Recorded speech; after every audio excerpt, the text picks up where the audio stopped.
we had a little bit of late breaking news at the end of last week. I mean, it was Thursday that I saw the news, and I had already recorded Friday's podcast, and I felt like I had a lot, at least a decent amount, to say about this topic. So I waited for Monday's episode. So here we are. And it is that Topps Chrome football.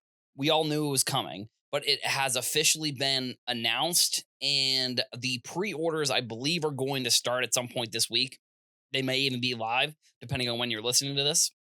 But I have a couple different thoughts that I feel like Topps, I don't know, with this product, with it being unlicensed, with them having the exclusive autograph licenses for like all of the top quarterbacks in this draft, at least, they are they have an interesting opportunity here, I think, to I would have liked them to experiment here with this draft class because we are in an era of sports cards where the majority of products are going to sell no matter what. Like, and I think that's just if it has an autograph in it, people are going to want it. And I think I would have liked them to try and develop, which maybe they will, honestly. But at this point, like we're looking at, I don't know, maybe that's what they're going to do this offseason. I don't really know, no, necessarily. But I would like them to have tried to develop two products here. One, actually, Contenders and National Treasures, I think, are two brands that I would like Topps to try and create their own of. Realistically, I think those two products are the best two autograph products for Panini and for football, and not really basketball as much, but for football, the Contenders auto has been like one of the most important cards for a lot of players. And I either think one, they need to get Contenders, which I think it's a Panini owned brand now. Like I know Panini bought the brand like before Playoff Contenders was actually like its own company, and Panini bought the brand and turned it into Panini Contenders. So I don't know if that's if you go and you get that, or if you just literally come out with a product that looks like like a ticket, like because that's what Contenders, the design of it every year usually is they have this like ticket style with the autographs. And again, these products are going to sell, and I think putting the autos on Topps Chrome, I think is fine. I think it makes them fairly accessible. I mean, there's obviously going to be a ton of the products, so it's like how accessible really are the autos when you have like 100 million boxes or whatever. And then they're just making that number up. So, and then National Treasures, which I think that I mean, maybe people remember this, maybe people don't, but the football players in their debuts, they were wearing the NFL patches. Now, people may forget that because it was like the beginning of the season when all the rookies make their debuts. Like I think there was a Dolphins rookie in week 3 or 4 was the latest that I remember seeing.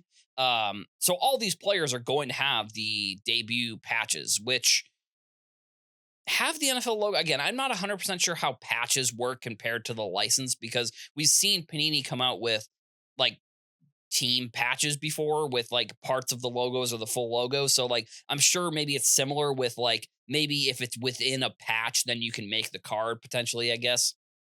But I think with the patches, like, are they going to do the same thing they did with baseball? And that's going to be, I would imagine that will probably be whatever the next big Tops announcement is. They've had a lot of announcements in the year so far. They had the WWE, and then they had like a lot of, well, they had WWE first, and then they had the WWE Tops Now cards that I think were two separate announcements that I think were definitely important there. And now they have Topps Chrome that has been announced that it's coming back. We already knew that it was coming back because they came out with, well, I guess maybe it was assumed. Maybe we didn't know 100% it was coming back, but it was because basketball, they had unlicensed product. So maybe it was obvious that football was going to come back. But like I said, I don't know what they're going to do with those debut patches because they NFL players were wearing them this year. So are they going to do them in Topps Chrome? Maybe that's the next big announcement. I hope that they do it in Topps Chrome. Like I hope that this wasn't, I don't want to use, I guess maybe the word is rug pull. I don't know exactly what the terminology would be here, is if they just decide to put it in a high-end product. Like I don't think that collectors at this point would I feel like that would be almost tricking collectors into wanting to get the card. I think so many collectors want the card because it's in Topps Chrome. Like, I think if they were to put the card in like one of their higher end products, like Diamond Kings or like any like tier one or like Dynasty, maybe Diamond Kings actually is not a high end product. That maybe I made that up off the top of my head, but like those higher end products that have patch autos, I think them not putting those debut patches in those higher end products was the correct move to drum up attention. And like I said, it is possible, I think, for them um to create this new product or a new card, because this is one of the first times in quite some time we've seen like a new card come into the ecosystem that people are like, this is great, this is a good idea. I mean, I think you could probably say any of those like Panini the Panini chase hits, like the Downtowns or the Kabooms or the I don't know, these new anime cards are just I'm not sure if I like them or not. I think that they're cool designs, but I think you don't need to put them in Prism. Like, it feels like those types of cards can be saved for, product Absolute, for example. People don't I'm not sitting here saying Absolute's like a terrible product, but like it is much more popular because you can get I believe it's the Kabooms in Absolute. So, is what is Topps going to do with these debut patches? That's going to be my next question. And if they do put it in Topps Chrome, that's great. If they decide to put it in, I don't know, say if they decide to put it in, a higher end football product, I don't think that's the right move. I think trying to with football, since it's unlicensed, I think the correct move for Tops here is to experiment with a bunch of new products and see which ones, because Tops Chrome, like I said, Tops Chrome is going to sell. Tops Chrome is going to sell, but you're trying to develop new brands for, or maybe they're not going to develop new brands. Maybe they're just going to use the same brands they've been using for baseball potentially. But I think experimenting with like lower print run other products would be the correct move for football and basketball here. Like, sure, Cosmic Basketball is kind of is a newer ish product that has, I think they've come out with it for baseball as well. It's like a newer ish product, but I'm wondering if the strategy for Tops and Fanatics is going to be completely brand basketball and football differently than baseball, or are they going to just keep the brands for baseball and just move them over to the other sports? I don't see necessarily a huge problem with that. I just think that they might have an issue with like the Contenders and the National Treasures style products for football and basketball, because those I think are two of the more important products within the hobby. And I don't think that Topps has those for baseball right now. Like, yes, they have autograph products, and yes, they have higher end products with patch autographs, but I just don't think they have anything. I don't think that they have anything in the pipeline or any product that they could just say, here's a National Treasure style product for football and for basketball, and then here's a contender style product for football. Because like I said, the Contenders autograph, I think, it's probably the autograph that you want to get if you're looking for football rookies, and I just don't see that Topps has something like that. I don't even know if they really have something like that for baseball, other than maybe Topps Chrome baseball potentially with the autos. Like, you could argue that's like their high end autograph product, or maybe they look at it and they say, well, we don't need that product for baseball necessarily, because the Bowman Chrome auto is really the auto that everybody, maybe the Bowman Chrome auto for them is the Contenders, is what they view as Contenders autographs potentially. Like, they don't need and maybe that's what they're going to do for football and baseball, maybe potentially. I don't really know, but I just think that there should be some sort of brand that they create, and experimenting is really the key here, and what I think will lead them to hopefully finding whatever that product ends up being. But with basketball and with football, without the licenses, I do think that the experimenting should be their strategy with these first couple releases that they're coming out with, because like I said, they can almost come out with anything and people will buy it. Like, and maybe that's an issue within the sports cards in general. I mean, maybe it's not even an issue because, like, if people want to buy it, then that means people like it. Like, I just see a lot of people on social media, and maybe that's one of the issues. I'm looking at feedback on social media as like my parameter of if something's good or not. Like, it just seems like people don't really like the unlicensed stuff, and the fact that they're coming out with the stuff so quickly before they have the license seems unnecessary. Now they have those exclusive autos, so that's the reason why they have to come out with these products. But I think overall, the unlicensed products right now, they should be in an era where they're experimenting, not just coming out with the products that they know that they're going to be able to sell. Other than the national championship that happened last night, we have two pieces of college. Well, one's football and then one's basketball news that I think are pretty important for sports cards. The first one is that Quinn Ewers announces he's going to go to the NFL, and which means Arch Manning is finally going to start at Texas after like 2 years of him being the backup, which I think is crazy. I guess it's cool that he stuck with his guns and he wants to play at Texas, but sitting behind Quinn Ewers, I think, and also it's cool that the coaches stuck with Quinn Ewers and didn't like bow down to the Manning uh, I don't know what you would call it, the Manning the people wanting Manning to play, I guess.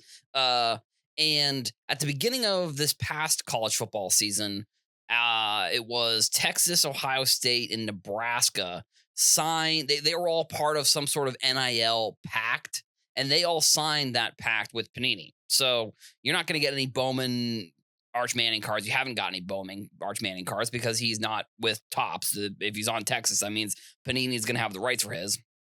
And you haven't had any Quinn Ewers Bowman cards. We have had some of the the Prism Draft has had both those players in it. And I think that's is one of the cool things that Panini has done. And I talked about this maybe last week or the week before, that they made a big change to their draft product, that they are going to include players that are playing in college right now. They're going to have like the rated prospect. They've had that rated prospect logo with baseball. Like I remember like Vlad Guerrero Jr. being one of the big players I remember coming up that was still in the minors when he was starting to get some Panini cards, and they gave him the rated prospect. So Arch Manning going to have rated prospect cards. He also, I mean, his story is very interesting with sports cards because he signed an NIL deal 2 years ago, like the summer of 2023, and got a Prism card, and they did a bunch of like throwback Prism style cards with his. But now he's going to be the starter there. And if I guess, he probably ends up being the big name for Panini football or Panini college football going into next season and throughout next season, I'd have to guess. I don't remember if that the Nebraska quarterback, Dylan, I forget what his last name is, but he looks like Patrick Mahomes. And apparently, I don't think he's going to the draft. I think he was either a freshman or a sophomore this past year. So he'll probably be another big name that Panini has, which signing Nebraska and then Ohio State, whoever they get. I mean, they had that crazy wide receiver who was a freshman this year. And, he's obviously going to be coming back. So that's another big name. So the other piece of college news that's big for, unfortunately, it's big for Topps, not Panini, is that Topps has signed Cooper Flagg to a exclusive Topps contract. So that means we're going to get Cooper Flagg cards, which he's going to be in 2025 Bowman Chrome U basketball. But this also means that Panini isn't going to be able to include him. And he's like, I think he's probably the biggest prospect in college basketball right now. Playing for Duke, I mean, realistically, anybody that is a top prospect and goes to Duke, they're going to have a high profile. And now, honestly, that college football is over and NFL is kind of close to getting over, we're getting close to like college basketball season. I know NBA is on in NHL, but like this part of the year leading up to March Madness really feels like it is college basketball's time of the year to really step up and to be the most important sport. And it's probably the one, like, I enjoy watching college basketball. I enjoy following it. The past couple years I haven't been as into it, honestly, and maybe it's because there hasn't been like a big prospect that I've been interested in watching. Like this past draft, obviously we know that like Jared McCain, he was a Duke guy. Zach Edey was at Purdue, that was a big player, and Zach Edey is I think is the front runner for NBA for Rookie of the Year this year. But like the previous year, the top rookie was Wembenyama, and he didn't play in college. He was in France. So, you had players who were not the top players in the world that were prospects that were not playing in college. So it wasn't as easy to follow necessarily. So Cooper Flag signing with Tops, that means, like I said in this previous segment, like Panini has changed their draft products, which I think is they have to do this. I think it was really a necessity for them to try and include current college players in their draft products. And with NIL, they're now able to.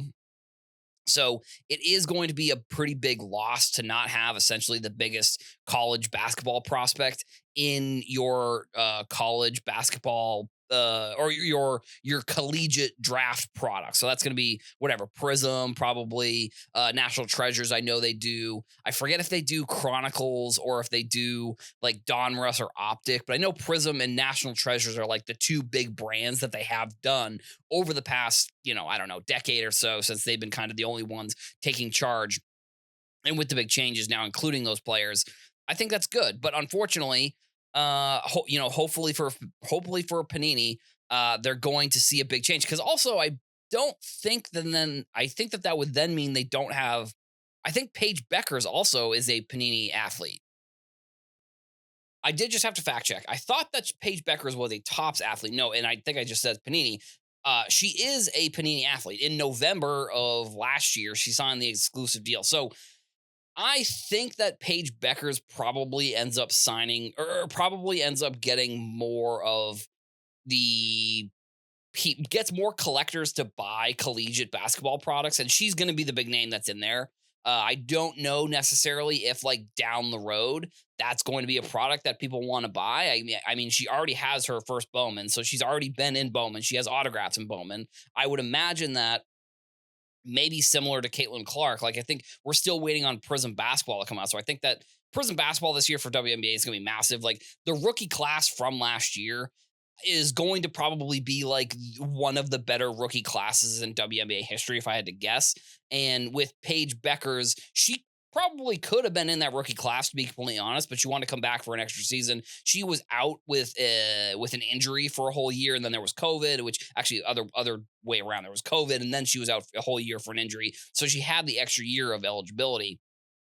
So, if she wins the national championship, I think she's already probably guaranteed to be the number one pick. Like she's definitely the best player in women's college basketball right now. At least one that's the best one that's eligible to then be in the draft. Cause like I know Juju Watkins is very good and plays for USC, but I think she has to play this year and then maybe even next year because the way that the WNBA draft works is that you have to be 21 it's either you have to be 21 going into the year of the draft or you have to be 21 by the time of the draft. So it's like if you turn 21 like in whatever like July or August, then you aren't eligible because you had to have been 21, which I think is I don't know, I think is a rule that in theory, it helps the game. I think it hurts the players, if I'm going to be honest. It helps the game with players being able to develop their game, but it also hurts the individual players who, would want to go on early to the WNBA.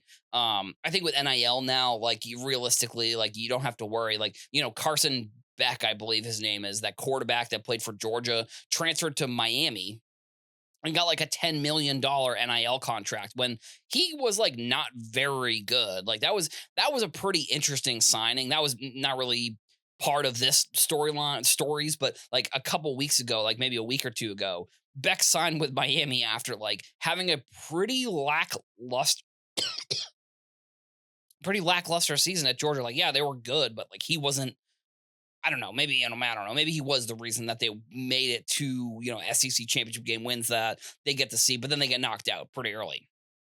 But so Cooper Flag, He's not going to be in Panini products, which, unfortunate, but they do have Paige Beckers. Now, Paige Beckers has had cards in 2023 products. So it will be interesting. She will be definitely an interesting athlete that will get college cards of her in college, but also have multiple different versions, like have a tops version, which will be her first, and then have a Panini version. So like it's going to be interesting to see if people care more about her in collegiate Prism or if they're going to care more about the Bowman Chrome U. I think on one hand, maybe people won't care at all, if I'm going to be honest, 'cause I think this is going to take years for the development of people to care about college products, but it is going to be a big deal for this year's because again, Cooper Flag, he's going to have the like exclusive one of ones, which that's how they announced it. Essentially, they announced that he's going to have a one of one from some game that he played, and then once we get to the college basketball, like the NCAA tournament, that's when I think top. I mean, that's when I would imagine Topps and Panini will kind of up their game when it comes to what they're doing with their college basketball strategy. And if I had to guess, that's probably when we're either going to get the college, which actually I think no, Panini has announced it because I remember seeing the Caitlin Clark and Steph Curry cards. So I don't know. I guess we'll see when that's going to come out and what ends up being the big product for Panini, or if they're literally just going to keep kind of doing what they're doing, making these subtle changes. And even though they're like, unfortunately, they're going to lose one of their top athletes in Cooper Flag, they have Paige Beckers, and they think that she is actually going to be the one that's going to sell products versus, the top women's player in college basketball right now versus the top men's player in college basketball. So on today's episode, we have two main topics, one quick one. It's just going to be talking about the national championship. I talked a little bit about college cards yesterday, and it got me thinking that college cards are they're probably the least affected. I mean, realistically, the price fluctuation in college cards, I don't think we've seen really any event or anything affect a college price the way that we have seen in other sports. And I'm also starting to wonder if that type of movement on cards is not something we're going to see in this kind of like future market that we're in now. Like, do championship games and MVPs, like, yes, those are the moments when these players are going to be in the news, and they were moments when they were they were moments when you would want to sell because the cards were high. But I feel like nowadays anybody who is in a position where they could win an MVP or win a championship, their price is already has those things baked in. I think Shea Gilchrist Alexander might be an example of maybe a player where it hasn't, because I don't think anybody necessarily was saying he was going to win MVP this year. I think he could potentially win MVP, but I do think that he's a player within the hobby that people like already. So it's not like it's a random player coming out of nowhere. But like at the same time, it's like if that really affected it, then a player like, Jokic should be the most expensive current day basketball player because he's multi MVP. He's won a championship. Yeah, he won a champ. Yeah. Yeah. Or maybe, yeah, no, he won the championship. But so that's that point. But so either way, I don't know. We didn't see much. I don't see much movement on too many college cards necessarily because of Ohio State winning the championship. The first topic, finally, or well, second, but first full topic, but finally, the one of one debut patch Paul Skeens has been pulled. Well, I guess finally, I don't know. I mean, there's been years and years and years where products get opened and the biggest card from the product doesn't get pulled. We saw Filth Bomb Breaks posted like a Photoshop that I think tricked the hobby last week about like they said that they pulled the one of one Steph Curry Superfractor, which they've been doing a lot of the Photoshop do what if cards. So like that immediately when I was like, oh, that was immediately what I thought when I saw that they pulled the card. I was like, I'm not 100% sure, but either way. That one-on-one Paul Skeen's been pulled. It is a redemption. So we haven't seen the exact card yet. All the images you're seeing of people talking about on social media and stuff, that's all just the rendering of the card and the picture that Tops has. So it has been found. Apparently, it was found by someone out in California, like an 11-year-old, which, that's really, that's good. I mean, he basically has set up, I mean, I hope he sets up some sort of college fund realistically, or some sort of thing where if he sells this card, hopefully, I don't know. Hopefully his parents aren't like, because it's probably $1 million card. Like he probably like that's probably about $1 million that he just pulled. So I don't know if you, and in today's day and age, I mean, I guess in theory, if you have $1 million, maybe you should be set up for the future. I don't know. Money is so weird nowadays, and there's crypto, and there's all the stocks and all of these things. And so, in theory, and maybe it's my look in from it from a sports card perspective, where like $1 million sports card is not like uncommon to find nowadays. So this is probably like $1 million card. Now we haven't seen the exact card yet. Like I said, it's a redemption. So once that gets sent in, we'll see where it goes. I mean, I'm sure every auction house under the sun has reached out to those people and tried to get them to sell or get them to grade the card or get them to do something with the card. I'm sure the Pirates have probably reached out. I mean, the owners have not become public, that's probably good, because if it's a kid, I'm sure that there's probably some sort of rules or laws around that type of stuff. So that card eventually, probably in the next like few weeks, we'll actually see the card. It's been pulled. And the second part of that kind of conversation here is that now 192 of the 241 or something like I'm just looking at the numbers. It's 192 have been pulled. There's a 90 no, sorry, there's 59 remaining for the patches from Tops Chrome.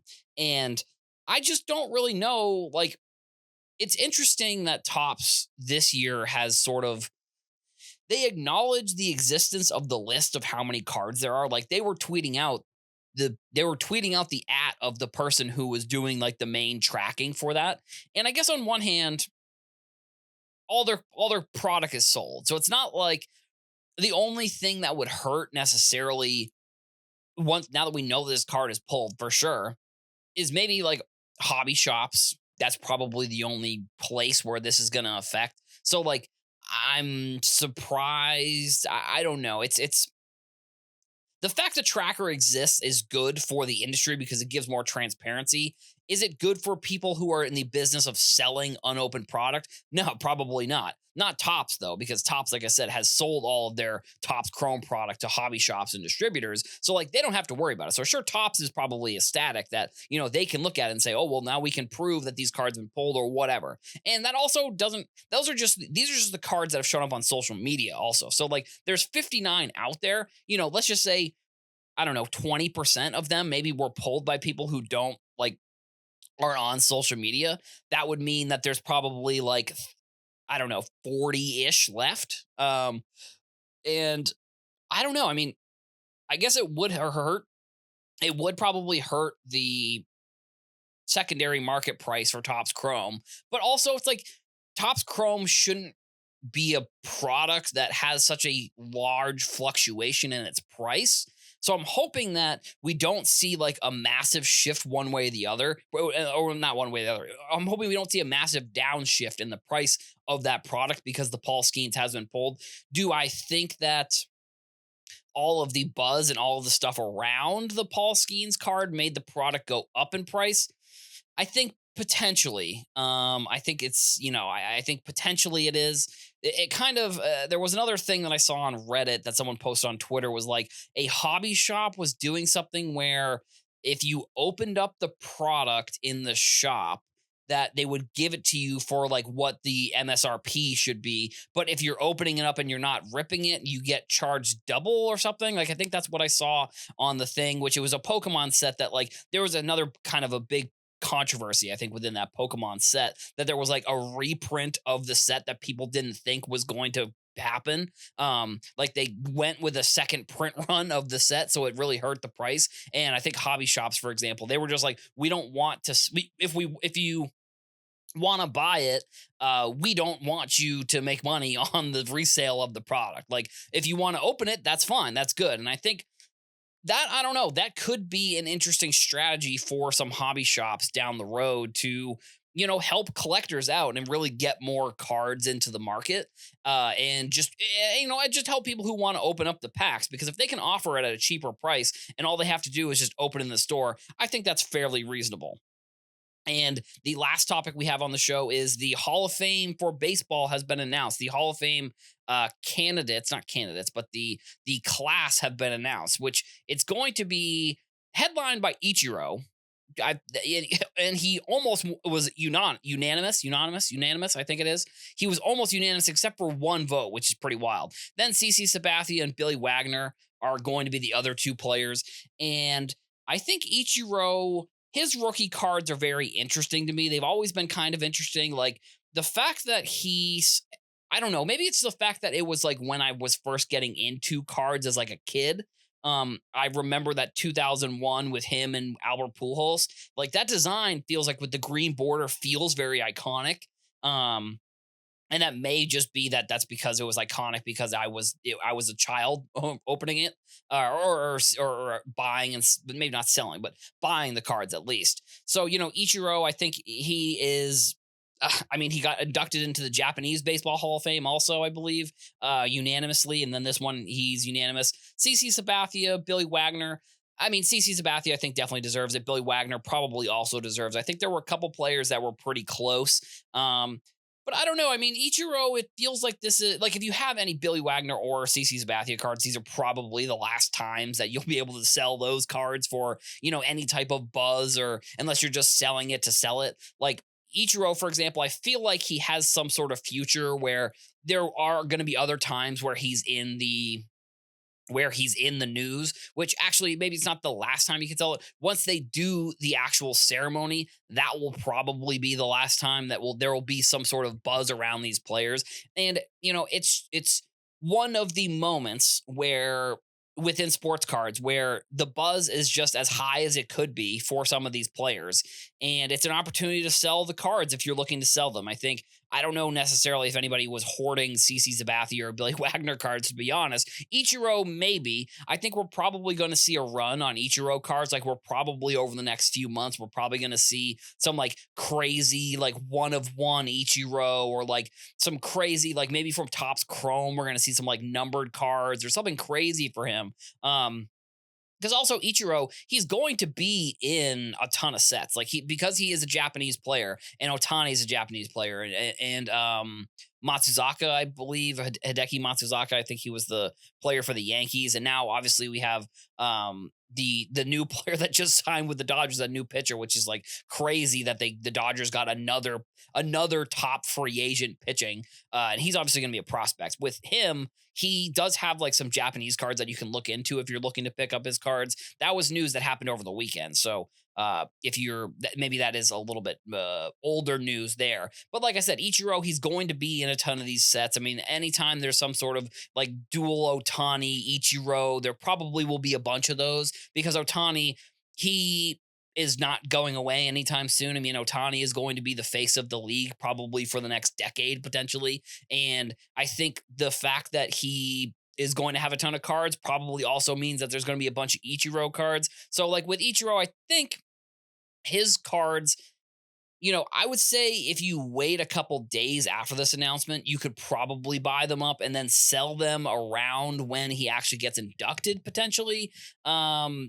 Or I don't know. I mean, or it's just a player where it's like if you're looking to buy them, I wouldn't buy them right now because everybody that is looking for those cards is going to be trying to buy them, and the price of that means the price is probably going to go up a little bit. So, like I said, I don't know. I would wait to probably buy some Ichiro cards, but if you are looking to buy them and just hold them, waiting, that's probably going to be your best bet. To start the new year here, SGC came out with some information about their last year and saying that they were up 50% year over year, which is great for SGC. Not super surprising either. I mean, I think they're probably a grading service that's going to see a lot of success over these next few years as I don't know, PSA seems like they're going to be raising their prices. I think I know that PSA and SGC are working together. I don't think they'll ever combine. I don't think they ever really have a reason to necessarily. But I think SGC, they're going to continue to be a cheaper option if you want to get your cards graded and still maintain a lot of that like graded card value. And obviously, I think in this modern, modern sports cards from that perspective, you're always going to, if you're grading a modern card. Now, granted, if you're grading older cards, I don't know exactly when you could go back. I mean, maybe it's early 2000s, potentially, depending on the card. If you're getting an 8 or a 9, you're probably barely breaking even on some of these cards. So I don't know. I think SGC. I guess I haven't looked into the specific numbers necessarily, but I would be interested to know like the difference between like with a PSA 10 versus a PSA 9 versus a PSA 8. You're basically like PSA 9, you're probably holding your value. PSA 8 is probably the lowest grade you can get and still get back some of the money that, or at least if you're selling the card, obviously, and still get back some of the money that you spent on grading that card. Where in SGC, if you're getting a 10, you're probably looking at the same price around a PSA 9, probably the in between. I would say I would consider an SGC 10 in between a PSA 9 and a PSA 10. So that's probably what you're going to look at price wise. SGC, though, you are going to probably not spend as much to get the card graded. So you probably could even go down to like a 7 or an 8 and still maintain most of the value of that card. Where, like I said, if you're doing that and you're getting a 7 or an 8 for a PSA, you're probably losing money at that point, unfortunately. So they announced they're doing some grading specials for all modern football. So basically, from 2010 until present, they're going to be doing a great. They're going to be doing a deal on that. I don't know if it's going to be like a forever deal. He didn't really say like at the end of the month or when they were going to be taking that concept down. So I don't know if this is like a forever thing for SGC or if they're going to if it's going to come down eventually at some point. They also are doing a vintage card grade, which is from 1970 to 19, or no, sorry, it was 1970s and 1980s for, I believe they said it was any sports and TCG brands, which I'm not 100% sure what TCG brands would fall under that time frame, but they said they're going to be doing a special with I think it was a maximum declared value of $2,500, which based on what the CEO who does phenomenal videos, and that's kind of another part that I'll talk about in 1 second. They're going to be doing specials for those cards, which he said that most of the cards you could get graded are going to fall in that $2,500 declared value range. And so here's the last point I'll talk about with this one. So SGC and PSA, for that example, and this is more just in general, I want to talk about this. I feel like they've done a good job at making their a face of their company. So the CEO at SGC and then Nat Turner over at PSA, like for example, I saw Nat Turner like looking into people's orders on Twitter. Like I think Mike Junkwax Hero, I believe, he was tweeting at Nat Turner asking about a specific order, and maybe that was, I don't know if it was his order or if it was someone else's that someone had asked him potentially about, because that's what people when PSA put out their tweet about doing some different things for 2025 and making some changes, there was a lot of people in the comments complaining that they had orders from like October and late or early November that still had not like been graded and they still were having issues. Now, granted, that could be one-offs here and there. I mean, it's not like hundreds and hundreds of orders I don't think we were running into that were having that issue. But Nat Turner was responding and commenting on that on Twitter.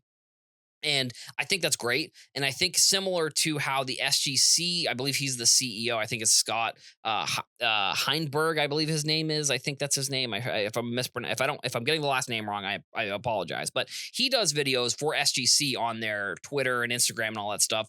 And again, I think putting a face behind the brand is very smart. And if you are the CEO or you're more or less a CEO, I think that should be a goal within the card industry, really. Like if you can have a company that does stuff and you're able to actually communicate with them, you're adding that human layer to an industry that I feel like is very human centric. Like everything within this industry, there, which maybe this is obvious, there is a person doing a thing. Like there's a person opening a pack of cards, there's a person getting cards graded, there's a person buying a box, there's all of these things. So if you can humanize some of these brands, I think it's definitely a good idea for whatever company that's looking to do that. And for right now, it's SGC and PSA that I think are doing the best job. Now, I don't want to say that I think Beckett is going to do this or that I think that they're making a mistake by not doing it. I do think that Beckett has some other issues that they got to figure out. Like, and I think by them adding, they added the funding from the collectivist, I believe the name was. They added funding from that, which I think they said is going to go towards like marketing and stuff like that. And we've already, in my opinion, we've already seen some really good stuff out of Beckett in terms of like a whole different type of marketing that they're doing on Twitter and Instagram and stuff like that. So I definitely think from a grading perspective, those are some of the things that I think are going on that are good in the hobby right now. The other piece of news that I think is pretty noteworthy is that Fanatics announced they're opening up their own store in the UK. Fanatics is opening up a collectible store in London. It's supposed to be on Regnant Street. I don't know if that's how you pronounce it. I may or may not have pronounced it incorrectly, but I will be interested to see what cards they're putting in that shop because I think it's good. Fanatics, I think, has done a good job at looking at different markets that could be interested in sports cards and at least giving them the opportunity to buy the cards, whether it's college or whether, now we have people overseas or whether it's, WWE or whether it's any of these different types of places in the hobby that I feel like are missing gaps.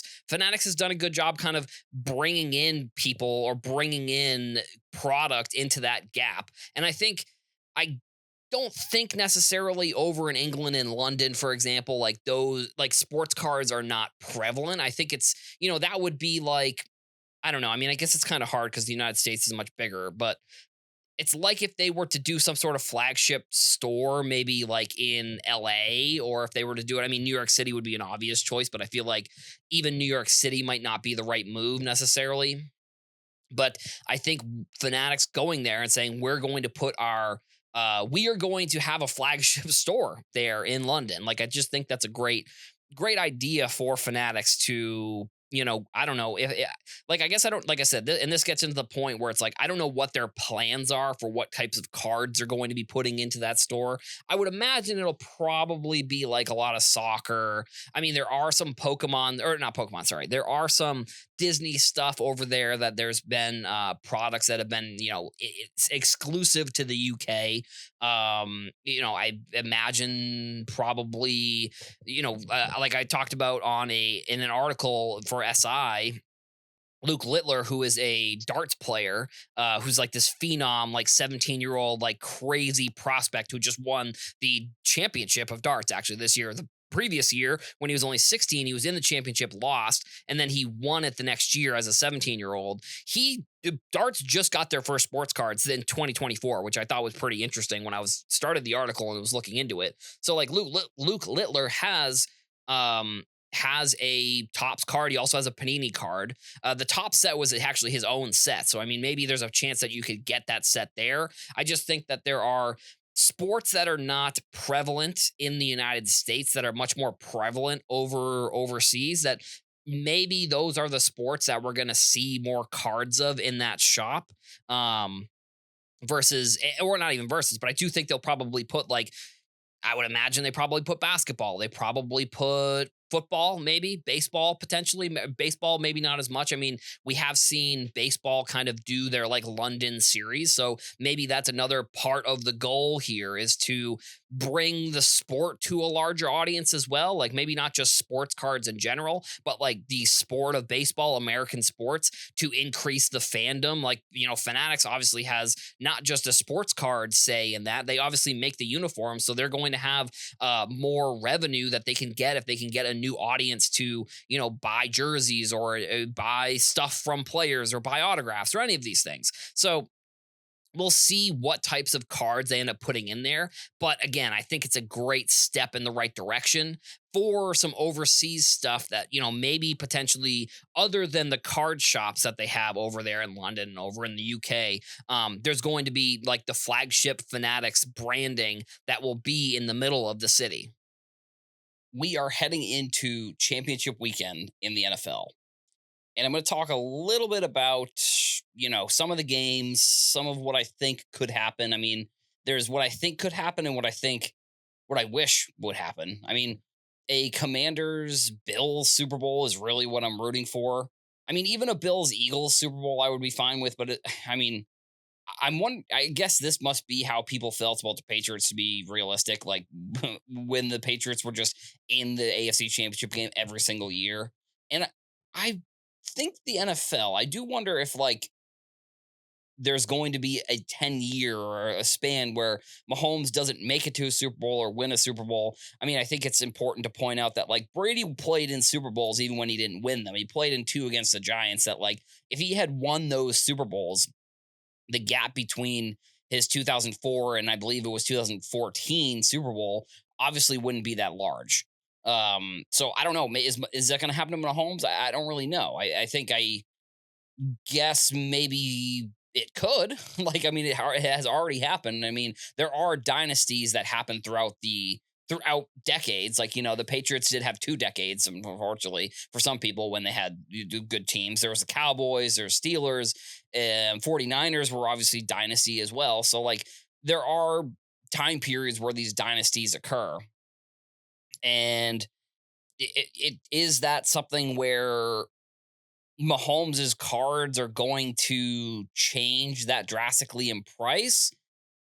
I mean, I think with Mahomes now, he I don't and the interesting thing is that there's no benchmark price for any sports card because I feel like any player in any era is going to have a different best card. Like for Mahomes being in that 2017 class, his Prism card is going to be pretty good. And there aren't that many of them. That's kind of the interesting piece of it compared to if you're comparing it to other sports. I mean, if you compare it to other players, it's kind of a similar number. If you compare it to the Jaden Daniels, I think he probably is going to have a lot of his Prism graded. He probably might, he might this offseason, he might end up being the biggest quarterback, the biggest number of Prisms graded over these next few years, or at least over the offseason, potentially. But I think similar with Mahomes. I think a Jaden Daniels, his price right now is already baked in that he's going to be a good player. So this is where I get a little bit nervous when you have a player, a rookie, for example, especially of Jaden Daniels, because Jaden Daniels we're not even 3 months, we're 1.5 months into the life cycle of his Prism cards being in circulation. So even though I think, Daniels could be a good player in the long run, I think you're going to have to wait. And maybe there is, I wonder if GemRate or anybody has this type of data. At what point does the number of total graded specific cards, during what season or what year does it kind of flatline? Because obviously it's going to go up and up and up for the next year or two. But is it 3 years in? Is it 2 years in? Is it after a year when new releases start to come out? That's when we start to see a flatline in the total graded cards. I don't really know. The uh, Jalen Hurts, I think that's going to be a very interesting card to watch. And I think the Saquon Barkley, I mean, I've talked about Saquon Barkley. I think his 2018 Prism is one of the best football products of all time. And I think with the amount of production and then the increase in production year over year, 2018 lagged behind basketball when it came to how much of that product there was. So I do think that 2018 Prism football will go down as a holy grail of the hobby, if I'm going to be completely honest, because also you got Josh Allen, you got Baker Mayfield, you got Sam Darnold. I mean, we'll see what happens with him. And then you got Lamar Jackson, obviously. So I don't know, 2018, that's going to be a monster year. And then let's see. Oh, like I said, with Josh Allen, obviously he's going to have his prisms and his good cards are going to continue, I think, to go up. And I think him compared to Mahomes, like it really is just going to come down to like finding a card that is in similar numbers of graded to Mahomes. And I would take the Prism card probably as like maybe your control there. And I would look at that one and say, okay, so Mahomes, um, yeah, he's won championships, he's won MVPs. His prices are probably going to be fairly steady. Like, even hypothetically, even if he goes on to have a bad rest of his career, he's always going to be a Super Bowl MVP. He's always going to be MVP. He's always going to be win Super Bowls. Like, he's probably a Hall of Famer. If Mahomes retired right now, he probably makes the Hall of Fame. I think he definitely makes the Hall of Fame. Not probably. He definitely makes the Hall of Fame. Josh Allen, 2, 3 more good seasons for him, maybe a Super Bowl appearance, maybe if he wins MVP this year, maybe he wins another MVP. I think he also could be a Hall of Famer hypothetically if these players are to retire right now. But I think when you're looking at card prices and you're trying to figure out what's the best card to buy with the most amount of room on a player like Josh Allen, because Josh Allen, I think, is a phenomenal player. And I think he hopefully has many years of success ahead of him. I mean, I hope that he doesn't get to like a I don't really know who I would compare him to, but like maybe Josh Allen to Mahomes will be like what Ben Roethlisberger and Eli Manning were to Brady potentially, or Peyton Manning for another good example. But I also think if you're looking at quarterbacks, past performances and past players are kind of where I would start. If you're looking for modern, probably the strategy I would go with is like I was kind of alluding to a little bit. I would take the Patrick Mahomes Prism PSA 10, most likely. And I would say, okay, what are other, and then I would look at the total, how many of them are that there are graded. And then I would look at other cards that are similarly graded in numbers for Josh Allen or Lamar Jackson. I mean, I would say Prism is probably your best bet, but like I think the 2018 Prism changed its configuration. So like the base Prism might not be the way to go. The Silver Prism may be that way, but I know the numbers between the base Prism and the Silver Prism are not exactly going to correlate if you're comparing them to the Patrick Mahomes, because the way the configuration worked in 2017, it's very confusing, and I always try to explain it whenever I write articles or I talk about it. Basically, the Silver Prism is just all the rookie cards, but the rookie cards fall at the same rate as the regular base cards of veteran players. The regular, and then this is where it gets confusing. The regular veterans have base cards and silver prisms. These silver prisms are technically more rare, but like in this case, the rookie's base card is just a silver prism. So if you're looking for Patrick Mahomes, you're just only going to find silver prisms, unfortunately. I believe they might have just called them prisms, if I'm going to be honest, where it's not like in nowadays where you're looking at like silver prism or there's just no qualifier on the label itself. So if you're looking at that, if you're looking to get into any data like that, I think if you would take Mahomes, I don't know, you take like Lamar Jackson. I think, again, my strategy and thought process when looking at these types of things is to compare them to other instances. So, I used a good example of like the Ben Roethlisberger or Eli Manning or Peyton Manning compared to Tom Brady. So, like, if you compare Brady's cards to, I mean, I think Manning is probably the closest comparison you can make to like a Mahomes versus I don't know anybody else. But unfortunately, Mahomes has still been so dominant this early in his career that like the Peyton Manning hasn't even really been somebody like Peyton Manning at least won 2 Super Bowls. Josh Allen, hopefully he wins 2 Super Bowls. That would be great. I mean, I have family who are Bills fans. I would love that for them. But I would say comparing like the percentage of like, I don't know, let's say like the Contenders Brady auto versus like a Contenders Peyton Manning auto, and then looking at like maybe finding other players and seeing what the good comparison is there. And that's not like a specific number really that you could look at when you're looking at Brady versus Manning or Mahomes versus Josh Allen. I just think it's more of a feel thing, which, and sometimes in sports cards is not the best, but at other times it is really going to be great. So yeah, like I said, I hope we see this weekend that we're going to see a Bills versus whoever. As long as the Bills can beat the Chiefs, which that's much easier said than done, I think we have a very exciting Super Bowl on our hands. I think if it's Chiefs versus anybody, I still think it'll be exciting, but unfortunately, it's not really the matchup that I'm really would be looking forward to.